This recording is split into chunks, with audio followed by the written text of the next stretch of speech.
Si prendono 2 foglie di piantaggine. le si mastica un po'. Si mastica bene. Mastica bene. No, te lo dico io quando. Non devi ingoiare, Giano. No, ho un sapore buonissimo in bocca.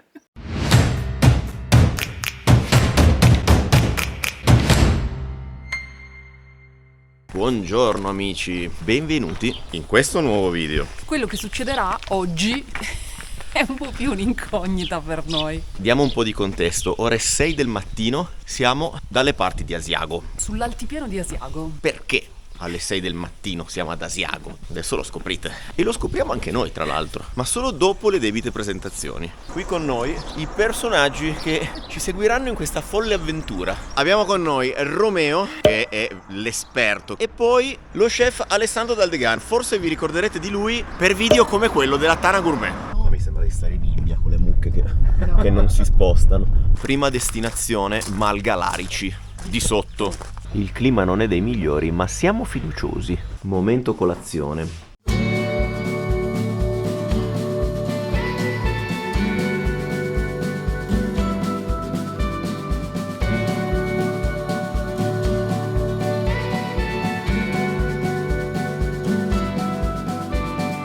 Bruceremo tante energie oggi, no? Ve lo abbiamo fatto vedere un sacco di volte, ma una volta in più vale sempre la pena. Siamo venuti qui a vedere come si fa tra i vari formaggi, anche l'Asiago. Il procedimento è standard: latte della sera prima, aggiunto al latte della mungitura della mattina, inserimento del latte innesto, inserimento del caglio. Il tutto viene portato a temperatura e poi avviene la rottura della cagliata con lo spino o la cipolla, giusto? Ed è una magia incredibile, ragazzi, perché alla fine il prodotto di partenza è sempre il latte. I passaggi sono sempre gli stessi, però a seconda del tipo di vacca, del pascolo, di cosa mangiano gli animali, del caglio inserito, può venirvi fuori gorgonzola, parmigiano reggiano, fontina, asiago, e questa è veramente la magia. E lo so, ragazzi, mi emoziono per poco, abbiate pazienza. Se secondo voi questo è poco. Sembra che stia cascando dentro, ma non è così. Sta ribaltando la forma che si è depositata sul fondo della vasca. È più faticoso di quello che sembra, ragazzi. La temperatura qui è quasi sui 50 gradi, grosso modo. E perché fai questa operazione? Perché non si unisce da una parte e anche dall'altra. Se io la taglio adesso sopra è tanto morbida. Si sgretola tutto, quando io la prendo in mano si spacca. Ma per me sei già il mio eroe solo per il fatto che, come potete vedere, io mi sarei già ustionato. La forma gigante viene tagliata a mano col coltello, viene suddivisa in 7-8 blocchi più o meno e pressata per fargli prendere poi la forma definitiva. Grazie. È sempre tutta una grande scusa per assaggiare. Ovviamente caldo e di fatto sa di latte. Hai sentito che sgrenza i Sì, è vero, c'ha quell'effetto lì un po'. Io il Veneto non lo so, però come si sgrenza i denti, perché ha quell'effetto. Va provato, ragazzi, venite qua e provatelo. Una volta pressati tutti, vengono ruotati nuovamente. Prima di metterlo si dice in frescura, prima di essere messo in sale, viene messo questo stampo dove c'è il V165, il nostro Caseificio, numero, ok. esatto. La L è il mese di luglio, per ogni forma Sì. corrisponde una placchetta. Serve come rintracciabilità. Esatto. Ricottine che stanno affumicando. Nell'attesa del formaggio, che ha diverse fasi e quindi ci vuole tempo, andiamo a trovare i maiali, perché giustamente ci raccontavano che dove si fa il formaggio è utile anche avere i maiali, perché di fatto i maiali poi vengono nutriti con il residuo della lavorazione del formaggio, che tra l'altro, a differenza di quanto si potrebbe ignorantemente pensare, sono puliti. Ciao fratello! Ma ci dicono che sono pronte le caciotte, torniamo di là. Ah, e poi dopo lo mettete in... Adesso lui qua ci mette un po' di salvia. E con questa ci fanno la cacciotta alla salvia. Ma le fanno anche al timo e calendula, al cumino, al rosmarino, bianche e pressato. Pressato cosa vuol dire? Passato è il fresco. Ah, ecco, sarebbe l'asiago fresco. Non è un'erba aromatica il pressato. Un cicchetto di panna. C'hai latte? Come ai vecchi tempi? Ah, è panna questa, ragazzi. Altro che c'hai latte. Cioè bevi questo, puoi saltare il pranzo e la cena sostanzialmente. Comunque nota di merito ad Alessandro che vince il premio Fashion Week come quello meglio vestito di tutti, eh. Sai che una regola in montagna è quella Di essere visibili. sì. Quindi staremo vicini ad Alessandro. Esatto. E siamo partiti. Per il momento tutti belli paciarotti. Vediamo come si arriva. È spuntato anche il sole, cosa non indifferente. Vedi quell'accumulo? È un formicaio. Wow. È una formica abbastanza cattiva, però è uno degli insetti più importanti di boschi. Perché? Perché raccoglie gli aghi del sottobosco, forma questi accumuli che possono arrivare fino a 1,80 m, 1,90 m, possono contenere fino a 4 milioni di formiche. Caspita. I nostri dei che cosa facevano? Infilavano la mano all'interno di questo formicaio perché c'è la più alta concentrazione di acido formico. Mettendo la mano dentro, loro ispiravano questo gas Ok. che logicamente gli dava sollievo. Bellissimo. Il vero problema è avere il coraggio di infilare la mano. Mi verrebbe da dire che manco Indiana Jones. Aquilegia è un fiore bellissimo. Giglio martagone. Quando ci chiedete come fate a essere così magri, al di là del fatto che non so dove vediate il magro, però è così che facciamo, ragazzi. Si infila il contenuto del trekking. Mi vuoi far trasportare delle cose? No. No, dal momento che so zaino? No! che siete quasi indiani e so che le tradizioni vanno mantenute. Patatina per Franci. Ma porca miseria. Se non è questa attenzione al cliente, io non so cosa possa esserlo. Ho detto Ale, mi raccomando, spero per te che tu abbia trovato il peggio possibile. Invece devo dire è ancora un prodotto di pregio all'interno della gamma patatine. Un saluto agli amici di San Carlo. Questo video non è sponsorizzato da San Carlo, magari lo fosse. Si sale, ragazzi, se no era troppo facile. Cosa vuoi che sia per uno che ha fatto la via degli dei? Guardate che bello questo crestone su cui stiamo camminando. A destra nebbia, a sinistra sereno, lì c'è la valle e adesso proseguiamo di qua. Ma che bello è. Ok? Sì, veniamo proprio da lì. E sì, dobbiamo proprio andare là. Siamo arrivati in cima? Ce l'abbiamo fatta? Non in cima, vabbè, a un punto, ok? Va dove vi abbiamo portato, dove ci hanno portato più che altro. Voi seduti lì comodi sul divano a mangiare le patatine. I menù degustazione, bisogna meritarseli, Ma quanto ti senti il king of the mountain qua? Dove siamo? Cioè, siamo? noi lo sappiamo, però vediamo se lui la sa, perché per noi è facile. Guarda, è la prima volta che io vengo e dovrei leggere, ma credo si chiami Punta Campbell. Allora, intanto questa, Franci, l'onore è chiaramente tuo. Le sticky, ma ve le Sono anche ricordate, ragazzi? Ci ho fatto tutti gli anni Ci hai fatto 80. la guerra, Ci ho sembra fatto la guerra, sì, un po' di rispetto per chi ha fatto la guerra con le sticky. E so che lo avete fatto anche voi. Un cuoco senza coltello, Meo. Ti apro le sticky? Ma Basta ci rendiamo parlare delle conto? sticky. Sì, io vedo in montagna uno Con le sticky. che si porta questa roba. Però è colpa sua. La devi prendere con lui, Lo butto giù. Buttalo giù dopo che ha preparato il pranzo.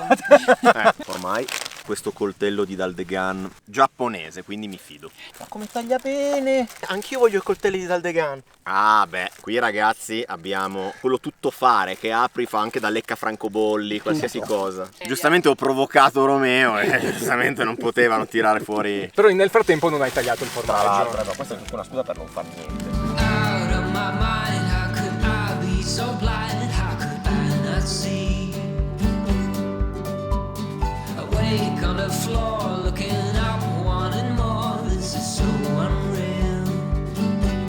I must have been wrong. Tanto sto drone prima o poi bisogna perderlo, 'Cause your love is strong for him. Why would it not be? He's always there for you.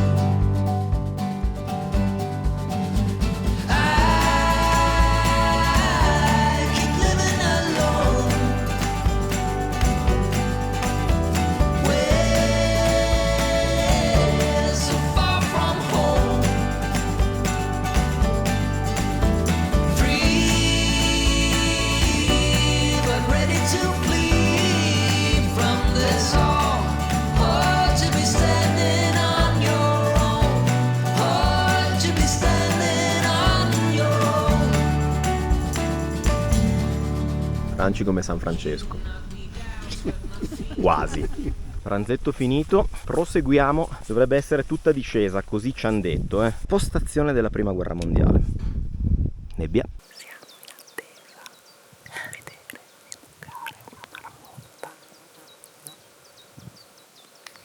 2,000 years later. E niente raga, niente marmotta. Siamo rimasti 5 minuti fermi immobili in silenzio. Qui è pieno di buchi per terra. E tutti questi buchi, c'è un altro qui, chiaramente sottoterra sono collegati. Quindi lei può entrare in un punto e uscire da un altro. Questi enormi avvallamenti nel terreno sono ovviamente la conseguenza di residuati bellici. Peccato sarà per la prossima volta.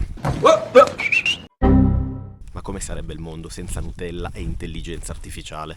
Allora, per mangiare questa sera, tanto per cominciare, ci siamo procacciati del legname. A questo punto ho un po' paura, non vorrei che Alessandro mi mandasse anche a caccia. Tutto può succedere. Dopo le marmotte che non siamo riusciti a vedere, siamo arrivati al nostro rifugio, bivacco, chiamatelo come preferite, dove passeremo le prossime ore.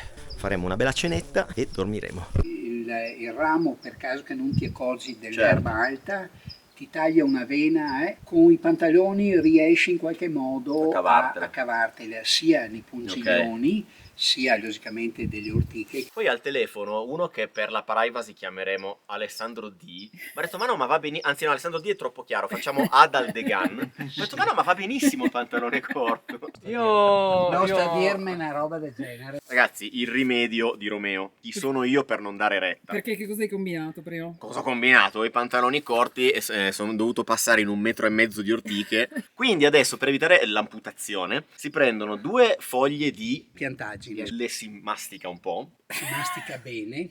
Mastica bene. No, te lo dico io quando... Tu continua, non devi ingoiare, Giano.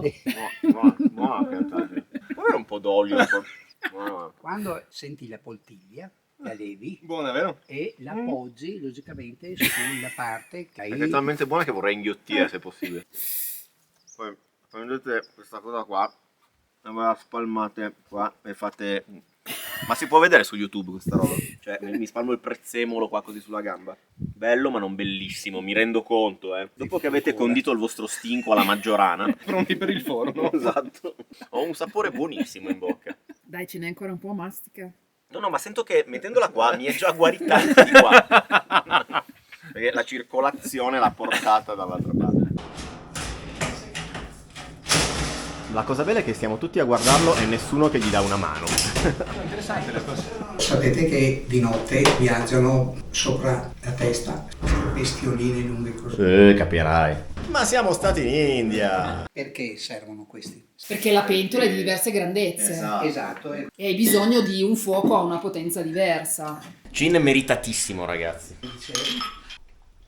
Cazzo, sai il formaggio lì in cima. Sì, ci sto credendo. Vai Giano, andiamo a vedere le nostre camere. Room tour. No, ma mi sento sicuro. Io ho avuto quest'idea di mettermi lo zaino. Ah, ma qua facciamo una festa. Ci sono 1000 posti. Abbiamo pure un materasso. Domanda importante. Russi? No. Porca miseria. Non guardare me che io non russo. Sacco a pelo fantastico. Sacco a pelo fantastico. Comunque Ale, se mi dai qualcosa da fare, Sì. essere il sous chef. Allora, dependance sistemate, letti fatti, Allora. scatta la raccolta del buon Enrico e delle erbe. Adesso andiamo a procacciarci la cena. Gianno, tu sei l'addetto a raccogliere le ortiche. Io solo nelle ortiche posso andare, chiaramente. Noi dobbiamo utilizzare questo che non ha ancora la fioritura e lo prendete anche con la parte stelo perché questo è squisito. Se vedete che c'è un po' l'inflorescenza, fate così e questo noi possiamo mangiarlo tutto. Vai Franci, ne servono 4 kg. 20 minutes later. Il foraging di Franci. Siete stati bravi? No? Hai preso piante a caso? No, in realtà l'hanno fatto praticamente. Ah, hanno travasato quale loro? Controlli così che non ci sia il fiore. Se c'è il fiorellino piccolino lo Perché non levi. ci- Qui qualcuno ha fallito perché l'ha raccolto con tutto il Esatto, fiore. dal degan devi stare molto più attento nella raccolta del buon Enrico. Ascolta, vai a controllare quel ragazzo che non so se è del mestiere, vedere se fa le cose fatte bene. Questo Non l'hai raccolto tu? Mi sa di una cosa bella agliosa. Vado? Quindi abbiamo scoperto come si chiama? No. L'aglio orsino generalmente picchia abbastanza, non picchia tanto. No, esatto, questo non... dipende da come lo raccogli e come lo tratti. Carne secca. E anche il fiore. Io quest'anno vedi che c'è questo buco? Perché veniva appesa probabilmente. Esatto. La carne secca nasce per esigenze specialmente dei boscaioli e dei pastori. giorni. Veniva lasciata in salamoia di vino rosso con tutte le verdure. Veniva lasciata macerare per 3 giorni, cambiando ogni giorno il vino. La faranno qui la trippa. La polenta sta polentando. Quella è la cacciotta fresca, poi c'è l'asiago fresco. La ricotta affumicata. Certo, 2 formaggi potevamo anche prenderli, voglio dire.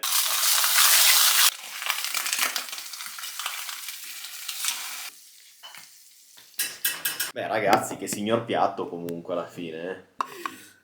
Guarda che dobbiamo finirla stasera. Sì, tu lo stai versando come se fosse San Pellegrino. Quanti minuti? No, anche tutta la sera se vuoi. Ho tempo. Hai sentito? Capito, però poi mi devi prendere. Ma ti dico che... adesso sono cazzo.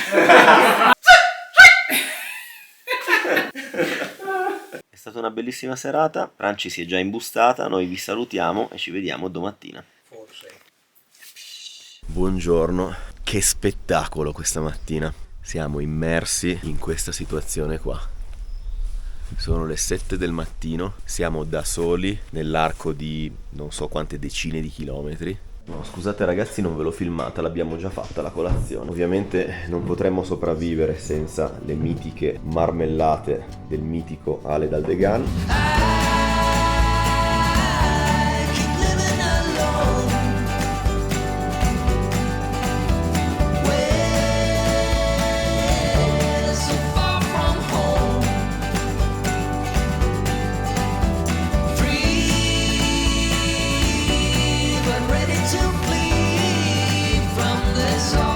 Questa è una scheggia di una granata facilmente di un 105-115, potrebbe essere italiana perché era una zona dove erano ubicati gli austriaci, di conseguenza erano gli italiani che bombardavano. Parliamo della prima guerra mondiale. Prima guerra mondiale, Okay. cioè nel 1915 l'Italia entra in guerra. Gli austriaci volevano occupare l'altopiano perché l'altopiano è vastissimo e perciò un esercito come quello austriaco poteva avanzare molto velocemente, mentre invece scendendo lungo la valle dell'Adige oppure la valle del Brenta, l'esercito italiano con pochi cannoni avrebbe potuto facilmente bloccare l'esercito austriaco, perché l'idea austriaca era quella di occupare l'altopiano, scendere nella pianura vicentina ed occupare le città di Vicenza, Padova e Venezia. E la maggior parte dei soldati italiani non erano posizionati sull'altopiano, ma erano posizionati nella zona da Treviso a Trieste. Noi in quel momento, all'inizio della guerra, avevamo circa 120.000 soldati in questa zona, mentre da Treviso a Trieste c'erano quasi 1 milione di soldati.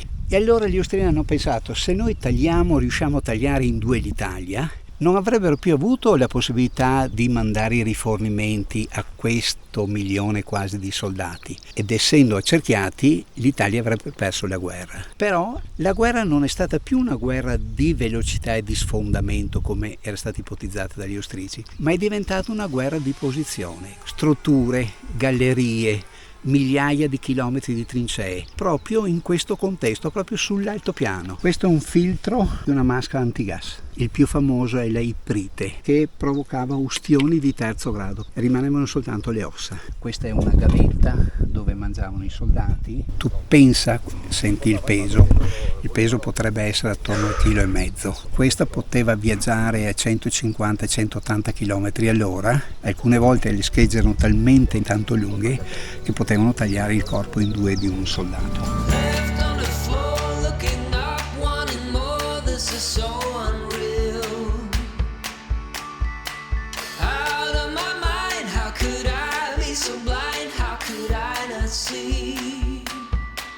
Must have been wrong, 'cause your love is strong for him. Why would it not be? He's always there for you. Stiamo facendo una piccola sosta in questo spiazzo perché stiamo raccogliendo delle micropigne con le quali poi prepareremo il mugolio. Sì, lo so che non sapete cos'è, non lo sapevo neanche io fino a un attimo fa e ve lo spiegherò. Quante ne hai raccolte, Franci? 2. Questa è la cannoniera, dicevi? Era una galleria italiana fatta per bloccare gli austrici. Gli austrici l'hanno occupata, gli italiani si sono ritirati e di conseguenza gli austrici da una cannoniera, perciò dove era posizionato un cannone, hanno fatto un sistema di arrivo di teleferiche e di cisterna dell'acqua. Una arrivava e una partiva. Ah, ok, una stazione. E qui vedi il panorama. Chi lavorava qui almeno aveva la vista. E aveva anche salvavita, diciamo. Esatto. C'è un profumo incredibile. Bisogna prendere quelle che sono marroncine, un po' verdine. Queste le metteremo sotto zucchero e verrà fuori uno sciroppo fantastico. Detto anche Mugoglio. Ed eccoci di ritorno, esattamente nel punto da cui siamo partiti ieri. Romeo, chilometri fatti tra ieri e oggi? 15 km. 15. Franci, speravi meglio? Tra l'altro devo dire, il tratto di stamattina è stato super facile e anche ieri che ci siamo fatti un po' più il mazzo, però d'altronde ragazzi, se vi fate una giornata e mezza di trekking e non sudate, fatevi delle domande. Bene ragazzi, allora, davanti a questa ottima birra, Radler. va bene uguale, berrei qualsiasi cosa dopo il trekking di stamattina. Due cose veloci. La prima è che ringraziamo tantissimo Romeo, anche conosciuto come Vasco, perché non so se avete notato questa leggera somiglianza. È stato più che una guida in questo giorno e mezzo. Se siete degli amanti del trekking o delle camminate e doveste capitare qui nell'altopiano di Asiago, okay. Perché non sai neanche dove sei. Metti che ancora sbaglio nome. Vi lasciamo i contatti in descrizione. Romeo è la guida da chiamare. Considerate che lui bazzica l'altopiano da quando aveva 3 anni, adesso ne ha qualcuno in più e quindi conosce l'altopiano meglio dell'altopiano, possiamo dire. Ringraziamo anche tantissimo Alessandro, anche conosciuto come Raul Bova. E vi lascio al fondo di questo video la nostra esperienza che abbiamo fatto in Tana Gourmet, ma sappiate che se andate trovate nello stesso identico posto anche l'osteria della Tana, dove abbiamo mangiato 2 sere fa e abbiamo avuto un'esperienza pazzesca. Voi andate e mi ringraziate dopo. Detto questo ragazzi, iscrivetevi, fate like, tutto quello che volete e ci vediamo al prossimo video.